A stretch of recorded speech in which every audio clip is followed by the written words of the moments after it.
देख रहे हैं सनसेट टीवी। दिन भर की तमाम बड़ी और अहम खबरों के साथ आज की खबर में मैं हूं आपके साथ दीक्षा कोहली। आज बात होगी राष्ट्रीय अंतर्राष्ट्रीय खबरों की, खेल और व्यापार समाचार पर भी डालेंगे नजर। लेकिन सबसे पहले शुरुआत हेडलाइंस के साथ। भूपेंद्र पटेल दूसरी बार बनेंगे गुजरात के मुख्यमंत्री। राज्यपाल से मिलकर सरकार बनाने का दावा किया पेश। सोमवार को शपथ ग्रहण समारोह। सुखविंदर सिंह सुक्खू होंगे हिमाचल प्रदेश के नए मुख्यमंत्री। 11 दिसंबर को लेंगे शपथ। मुकेश अग्निहोत्री होंगे उप मुख्यमंत्री। संवेदनशीलता और करुणा मानवाधिकारों को बढ़ावा देने की कुंजी। 74वें मानवाधिकार दिवस समारोह पर राष्ट्रपति का संबोधन। सभी के बीच न्याय की धारणा के विस्तार की आवश्यकता पर जोर। कश्मीर के ऊंचे इलाकों में बर्फबारी से गिरा पारा। तमिलनाडु तट पार करने के बाद कमजोर पड़ा तूफान मैंडूस। पेड़ों और बिजली के खंभे गिरने से 4 की मौत। और अंतिम वनडे मैच में टीम इंडिया ने बांग्लादेश को दी मात। सबसे तेज दोहरा शतक लगाकर ईशान किशन ने रचा इतिहास। विराट कोहली ने भी खेली शानदार शतकीय पारी।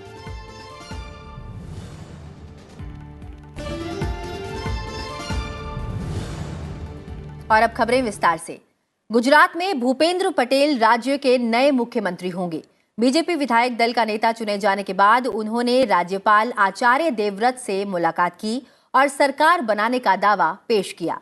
इससे पहले पार्टी पर्यवेक्षकों और वरिष्ठ नेताओं राजनाथ सिंह, अर्जुन मुंडा और बीएस येदियुरप्पा की उपस्थिति में उन्हें विधायक दल का नेता चुना गया। गांधीनगर में पार्टी कार्यालय में हुई पार्टी विधायकों की बैठक में उनके नाम का प्रस्ताव पार्टी विधायक और वरिष्ठ नेता कानू देसाई ने रखा। विधायक मनीषाबेन वकील, रमन पाटकर, शंकर चौधरी और पूर्णेश मोदी ने प्रस्ताव का समर्थन किया। मुख्यमंत्री के रूप में भूपेंद्र पटेल का यह लगातार दूसरा कार्यकाल होगा। यह मात्र एक औपचारिकता थी क्योंकि पार्टी ने चुनाव प्रचार के दौरान ही उन्हें मुख्यमंत्री के उम्मीदवार के रूप में पेश किया था। मान्य नरेंद्रभाईના નેતૃત્વને અને ભારતીય જનતા પાર્ટીના ભરોસાને ગુજરાતે ફરીથી માન્ય નરેન્દ્રભાઈની જે વિકાસની રાજનીતિ છે એની ઉપર ગુજરાતની જનતાએ ફરી મોહર લગાડી છે અને જે માન્ય નરેન્દ્રભાઈની સંકલ્પ છે કે ગુજરાતને વિકસિત જે દેશો છે એની હરોળમાં લઈ જવું છે।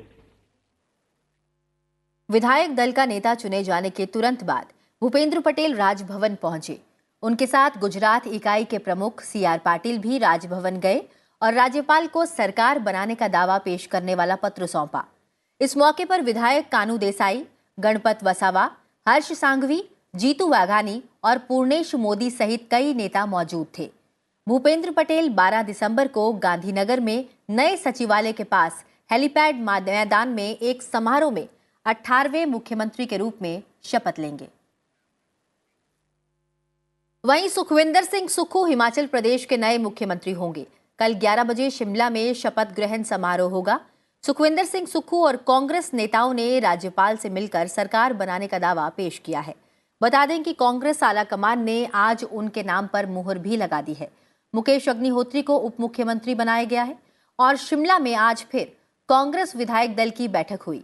बैठक में कांग्रेस के हिमाचल प्रदेश प्रभारी राजीव शुक्ला, छत्तीसगढ़ के मुख्यमंत्री भूपेश बघेल, हिमाचल प्रदेश कांग्रेस प्रमुख प्रतिभा सिंह सहित अन्य नेता मौजूद थे। इसमें कांग्रेस आलाकमान के फैसले की जानकारी दी गई। बैठक के बाद सुखविंदर सिंह सुक्खू, राजीव शुक्ला, भूपेश बघेल, हिमाचल प्रदेश कांग्रेस प्रमुख प्रतिभा सिंह राजभवन पहुंचे और सरकार बनाने के लिए अपना दावा पेश किया। कल शपथ ग्रहण होगा।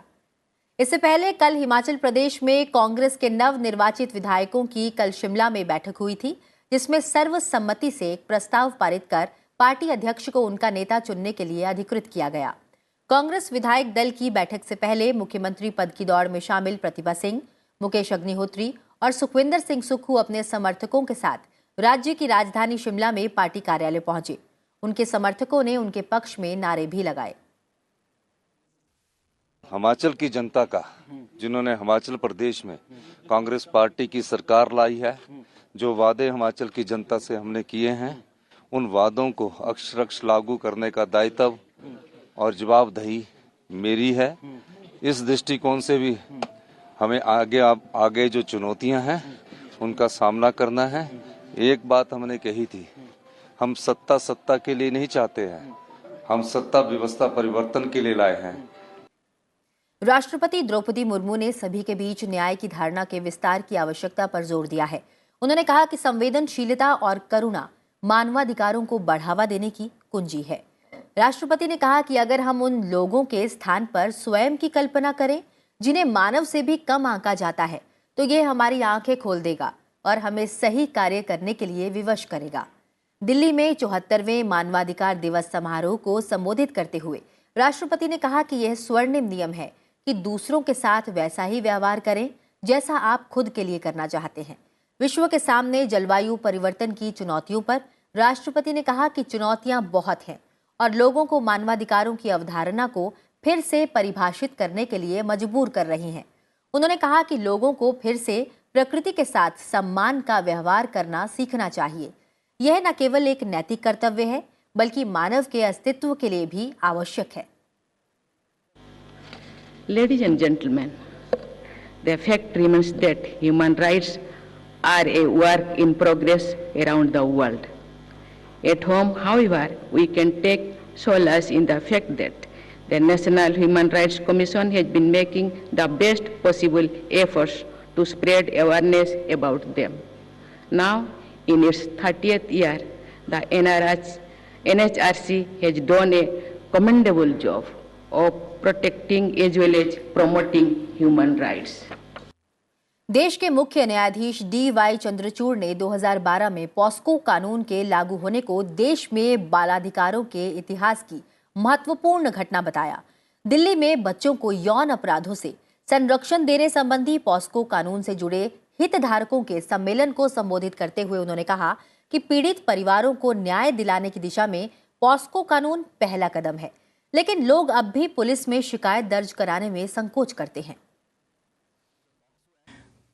The increase in the POCSO courts and in the number of public prosecutors must be matched by specialized training and attendant court infrastructure. Very often when we have special legislation, we increase the number of courts, we increase the number of judicial officers.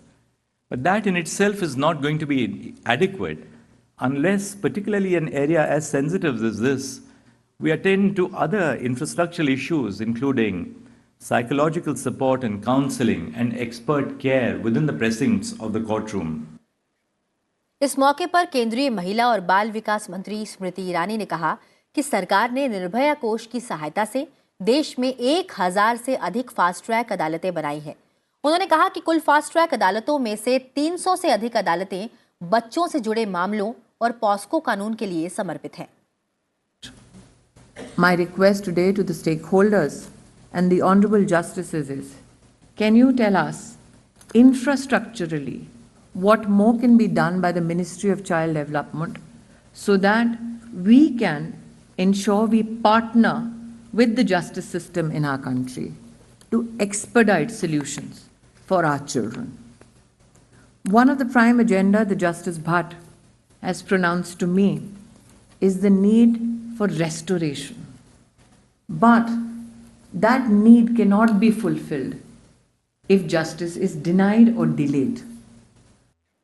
Lok Sabha अध्यक्ष ओम बिरला महाराणा प्रताप शिक्षा परिषद गोरखपुर के संस्थापक सप्ताह समारोह के मुख्य महोत्सव में शामिल हुए। इस मौके पर लोकसभा अध्यक्ष ने कहा कि भारतीय युवा आज नेतृत्वकर्ता की भूमिका में है। अपनी बौद्धिक क्षमता, नई सोच से वे वैश्विक स्तर पर सकारात्मक बदलाव ला रहे हैं। आवश्यकता है कि हम युवा पीढ़ी को अपनी समृद्ध विरासत सहेजते हुए राष्ट्र के प्रति अपने कर्तव्यों को निभाने तथा देश के भविष्य को समृद्ध बनाने का मार्ग दिखाएं। लोकसभा अध्यक्ष ने महाराणा प्रताप शिक्षा परिषद गोरखपुर के संस्थापक दिवस समारोह में प्रतिभावान विद्यार्थियों को सम्मानित भी किया। सारे महान व्यक्तित्व जिन्होंने उस समय नौजवानों की पीढ़ी को प्रेरणा दी, आज भी हमारे लिए प्रेरणा स्रोत हैं। स्वामी विवेकानंद हो, मदन मोहन मालवीय हो, महंत दिग्विजयनाथ हो, इन सब ने कहीं न कहीं भारत के नौजवानों को एक दिशा दी, एक मार्गदर्शन दिया। और इसीलिए हम हमारी विरासत को भी याद करें, वर्तमान में और भविष्य के अंदर एक नए भारत बनाने के संकल्पों को पूरा करें। और अब नजर डालते हैं कुछ और मुख्य समाचारों पर। प्रधानमंत्री नरेंद्र मोदी रविवार को नागपुर में 75,000 करोड़ रुपए की परियोजनाओं का शिलान्यास और उद्घाटन करेंगे। साथ ही नागपुर से बिलासपुर के बीच चलाई जाने वाली वंदे भारत एक्सप्रेस ट्रेन को हरी झंडी दिखाएंगे और नागपुर मेट्रो के पहले चरण की शुरुआत करेंगे। भारत ने संयुक्त राष्ट्र सुरक्षा परिषद में उस प्रस्ताव पर हुए मतदान से दूरी बनाई जिसमें मानवीय सहायता को संयुक्त राष्ट्र के सभी तरह के प्रतिबंधों के दायरे से बाहर रखने का प्रावधान किया गया है। परिषद के बाकी 14 सदस्यों ने प्रस्ताव के पक्ष में मतदान किया। सुप्रीम कोर्ट 2002 के गुजरात दंगों की पीड़िता बिल्किस बानो की याचिका पर 13 दिसंबर को सुनवाई करेगा, जिन्होंने मामले में राज्य सरकार द्वारा 11 दोषियों की सजा माफ करने को चुनौती दी है। भारत में एक दिन में कोविड-19 के 210 नए मामले सामने आए हैं। उपचाराधीन मरीजों की संख्या और कम होकर 4047 रह गई है। पंजाब के सीमावर्ती जिले तरनतारन में एक पुलिस थाने पर संदिग्ध रूप से रॉकेट द्वारा संचालित ग्रेनेड फेंका गया। मई में मोहाली में स्थित पंजाब पुलिस के खुफिया मुख्यालय में रॉकेट द्वारा संचालित एक ग्रेनेड फेंका गया था। कश्मीर के ऊंचे इलाकों में लगातार दूसरे दिन बर्फबारी के बाद न्यूनतम तापमान में वृद्धि दर्ज की गई है और ज्यादातर स्थानों पर यह जमाव बिंदु से ऊपर रहा। उत्तराखंड के देहरादून में भारतीय सैन्य अकादमी में आज पासिंग आउट परेड हुई। 30 विदेशी कैडेटों सहित कुल 344 कैडेटों को आज अधिकारियों के रूप में कमीशन किया गया। अमेरिका ने गारमेंट विनिर्माता गैप 1 को भारत में कोविड-19 महामारी के दौरान राहत कार्यों के लिए कॉरपोरेट उत्कृष्टता पुरस्कार से सम्मानित किया है। दिग्गज धाविका पीटी उषा को भारतीय ओलंपिक संघ का पहला महिला अध्यक्ष चुना गया है। चुनाव उच्चतम न्यायालय से नियुक्त किए गए सर्वोच्च न्यायालय के पूर्व जज नागेश्वर राव की देखरेख में संपन्न हुए। भारत ने इंडोनेशिया के तांगरंग में आयोजित 8वीं जूनियर वुशु विश्व चैंपियनशिप में 3 स्वर्ण पदक सहित 8 पदक हासिल किए। भारत ने प्रतियोगिता में 3 स्वर्ण पदक के अलावा इतने ही रजत पदक और 2 कांस्य पदक जीते।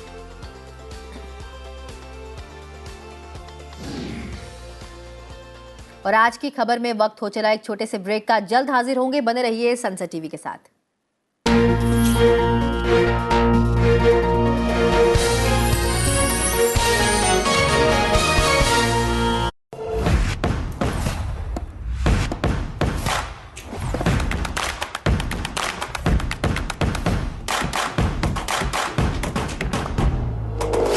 No force can stop the change whose time has come.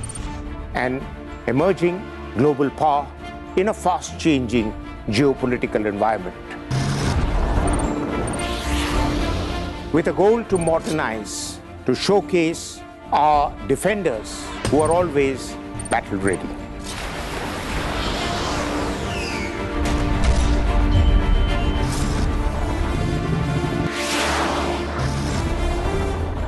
Watch our special presentations featuring India's defense forces and their capabilities in The Defenders, only on Sansad TV.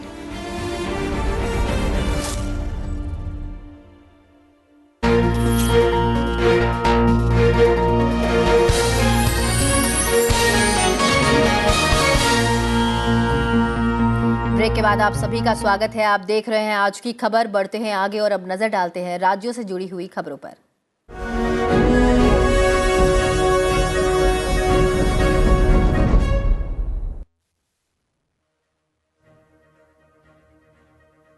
Tamil Sangamam के आयोजन को यादगार बनाने के लिए काशी और तमिलनाडु के बीच एक नई ट्रेन सेवा काशी तमिल संगम एक्सप्रेस की घोषणा की। उन्होंने वाराणसी कैंट रेलवे स्टेशन का निरीक्षण भी किया। कर्नाटक के मुख्यमंत्री बसवराज बोमई ने केंद्रीय गृह मंत्री अमित शाह से बातचीत कर महाराष्ट्र के साथ बदलते सीमा विवाद को लेकर राज्य के रुख और तथ्यों से अवगत कराया। अमित शाह इस मामले में अगले सप्ताह दोनों राज्यों के मुख्यमंत्रियों के साथ बैठक कर सकते हैं। कांग्रेस नेता राहुल गांधी ने राजस्थान के बूंदी जिले के गुडली गांव से भारत जोड़ो यात्रा एक बार फिर शुरू की। राजस्थान के मुख्यमंत्री अशोक गहलोत भी यात्रा में शामिल हुए। तमिलनाडु के मुख्यमंत्री एम.के. स्टालिन ने आज चेन्नई के कासीमेडु क्षेत्र में चक्रवात मैंडूस से प्रभावित लोगों के बीच बाढ़ राहत सामग्री और भोजन वितरित किया। आम आदमी पार्टी में शामिल होने के कुछ ही घंटे बाद दो नवनिर्वाचित पार्षदों और कांग्रेस नेता अली मेहदी ने कांग्रेस में वापसी की। तीनों नेताओं ने पार्टी से माफी भी मांगी है। केरल हाईकोर्ट ने तलाक अधिनियम के तहत आपसी सहमति से तलाक की अर्जी दाखिल करने के लिए 1 साल या इससे अधिक के अलगाव की शर्त को असंवैधानिक करार दिया है। कोर्ट ने कहा है कि ये शर्त मौलिक अधिकारों का उल्लंघन है। प्रवर्तन निदेशालय ने छत्तीसगढ़ में कथित कोयला लेवी घोटाले से जुड़े धनशोधन मामले में मुख्यमंत्री की उपसचिव सौम्या चौरसिया, भारतीय प्रशासनिक सेवा के अधिकारी समीर विश्नोई और अन्य आरोपियों की करोड़ों रुपए की संपत्ति कुर्क की।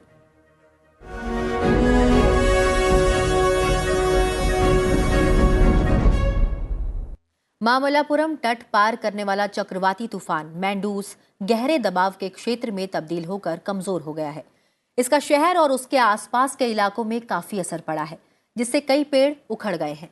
चक्रवाती तूफान मैंडूस उत्तरी तमिलनाडु तट पर गहरे दबाव के क्षेत्र में तब्दील होकर कमजोर हो गया। धीरे धीरे कमजोर होकर दबाव के क्षेत्र में बदल गया। 9,000 से अधिक लोगों को 205 राहत केंद्रों में रखा गया है। कामकाज सलाई में वाहनों की आवाजाही बहाल कर दी गई है।